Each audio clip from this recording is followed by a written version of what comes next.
জুলাই সনদ সংস্কার নাকি সংশোধন এ নিয়ে ভিন্ন মত তৈরি হয়েছে। বিরোধী দল এসব বিষয় নিয়ে সংসদের বাইরে হাসিনার মতো কথা বলছে মন্তব্য করেছেন বিএনপির মহাসচিব ও এলজিআরডি মন্ত্রী মির্জা ফখরুল ইসলাম আলমগীর। প্রেস ক্লাবে জুলাই আন্দোলনের দ্বিতীয় বর্ষপূর্তি উপলক্ষে আয়োজিত এক অনুষ্ঠানে তিনি এসব কথা বলেন।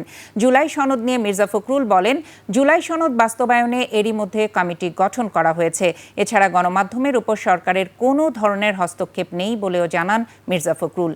তিনি বলেন, সাংবাদিকদের মধ্যেই বিভাজন তৈরি করে একে অন্যকে সরিয়ে দেওয়ার প্রবণতা দেখা যাচ্ছে।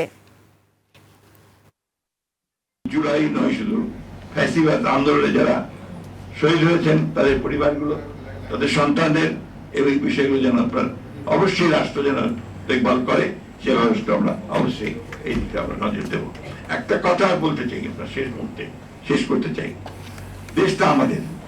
এখানে আমরা সারাক্ষণ যদি শুধু মারামারি কাটাকাটি যুদ্ধ করতে থাকি, তাহলে এটা কোনোদিনই সামনে যাবে না। আপনাদের সাংবাদিক এই মিডিয়াতে বহুত সমস্যা আছে, বেকারত্ব আছে, তার মধ্যেও কিন্তু আমাদেরকে একটু সহনশীল পর্যায়ে গিয়ে এগিয়ে যেতে হবে। আমরা যদি সহনশীল না থাকি, তাহলে আপনার এই বিভেদ আরো বাড়বে, কনফ্রন্টেশন বাড়বে, সেটা আরো ক্ষতিকর অবস্থায় নিয়ে যাবে।